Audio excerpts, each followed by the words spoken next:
अच्छा, कभी सोचा है कि गांव की सड़क आखिर टूटी क्यों है? या स्कूल में पानी की टंकी अब तक क्यों नहीं लगी?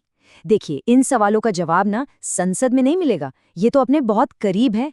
आज हम बात करने वाले हैं ग्राम सभा की। जी हाँ, ये वही जगह है जहां लोगों की आवाज उनके गांव का भविष्य तय करती है। हम सब अक्सर यही सोचते हैं ना कि डेमोक्रेसी यानी लोकतंत्र वो दिल्ली या बड़ी बड़ी राजधानियों में बनता है।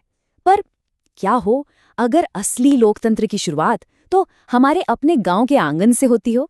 चलिए आज इसी दिलचस्प सवाल का जवाब ढूंढते हैं। तो इसका जवाब है ग्राम सभा। अब ये कोई नेताओं की कमेटी नहीं है, नहीं। ये तो गांव के सभी वोटरों का एक समूह है। एक तरह से समझिए, ये गांव की अपनी संसद है और ये कभी भंग नहीं होती। और सबसे बड़ी बात जानते हैं क्या है? हमारे चुने हुए पंच और सरपंच वो इसी ग्राम सभा के प्रति जवाबदेह हैं, यानी कि असली बॉस गांव के लोग हैं। तो सवाल ये है कि ये इतनी शक्तिशाली सभा आखिर काम कैसे करती है और इसमें एक आम इंसान की भूमिका क्या है?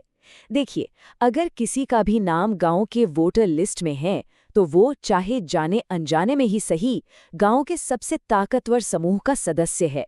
तो चलिए इसी ताकत को थोड़ा और करीब से पहचानते हैं। तो इसका सदस्य कौन होता है?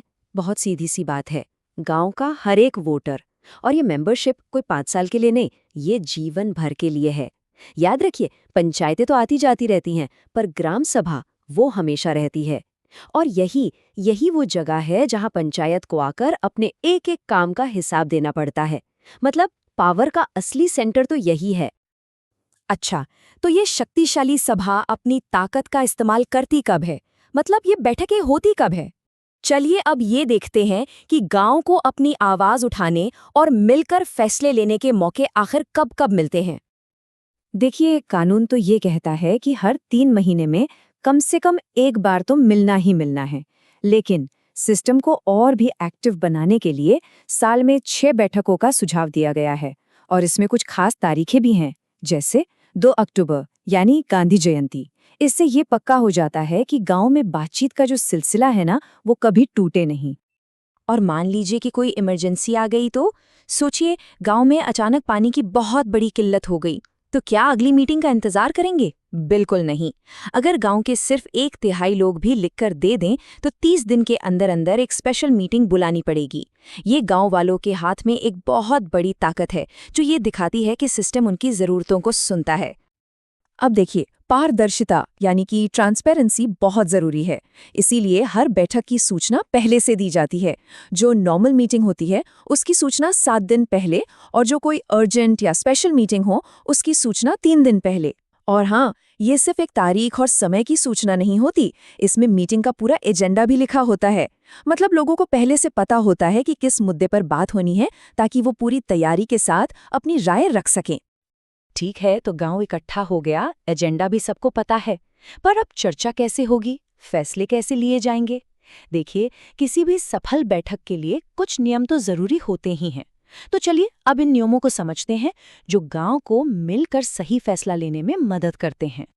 पर यहाँ एक बहुत ही जरूरी सवाल उठता है। मान लीजिए मीटिंग तो बुलाई गई, लेकिन बहुत ही कम लोग पहुंचे, तब क्या होगा? क्या वो मीटिंग फिर भी वैलिड मानी जाएगी? बस यहीं पर कोरम, या जिसे गणपूर्ति भी कहते हैं, उसका कॉन्सेप्ट आता है। अब ये सुनने में थोड़ा भारी भरकम शब्द लगता है, पर इसका मतलब बहुत सिंपल है। किसी भी मीटिंग को वैलिड यानी कि वैध मानने के लिए कम से कम कितने सदस्यों का वहां होना जरूरी है। तो जो सामान्य इलाके हैं वहां कोरम के लिए कुल सदस्यों का 10वां हिस्सा यानी कि 1/10 होना जरूरी है। आसान भाषा में समझे तो अगर गांव में 500 वोटर हैं तो कम से कम 50 लोगों का मीटिंग में आना जरूरी है। लेकिन रुकिए, बात सिर्फ गिनती की नहीं है, बात भागीदारी की भी है।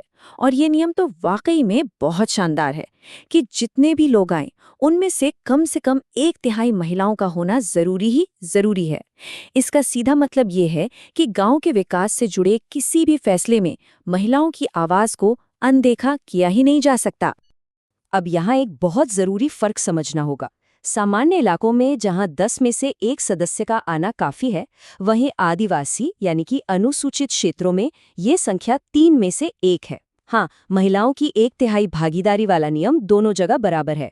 ये ऊंचा कोरम इसलिए रखा गया है ताकि आदिवासी समुदायों में जो भी फैसले हों वो ज्यादा से ज्यादा लोगों की सहमति से लिए जाएं, जो उनकी अपनी परंपराओं का भी सम्मान करता है। अच्छा, तो क्या होगा अगर बार बार मीटिंग बुलाई जाए और लोग आए नहीं, मतलब कोरम पूरा ही ना हो? तो देखिए, सिस्टम में इसकी भी जवाबदेही तय की गई है।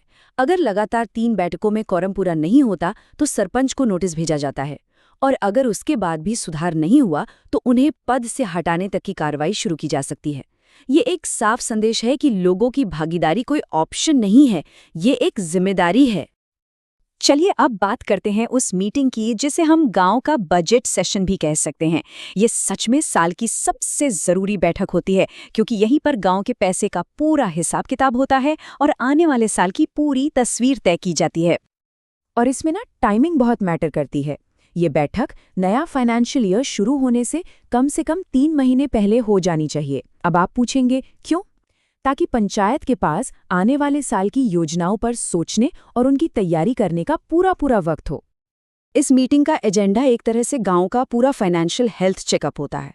मतलब पिछले साल पैसा कहाँ कहाँ खर्च हुआ, जो काम हुआ वो कैसा हुआ, अगले साल के लिए क्या क्या नए काम करने का प्लान है, और सबसे ज़रूरी आने वाले साल का बजट क्या होगा।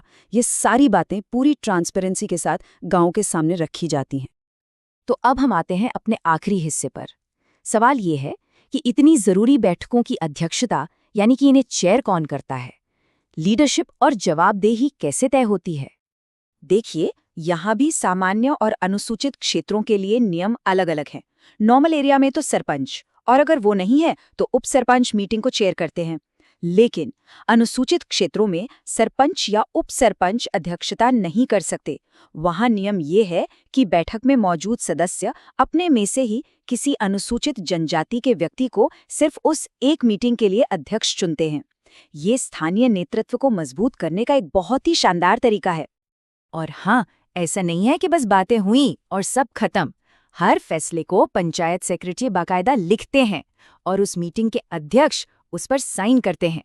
इससे ये एक पक्का रिकॉर्ड बन जाता है ताकि बाद में कोई भी अपनी बात से पलट ना सके। तो इन सब बातों का निचोड़ क्या है?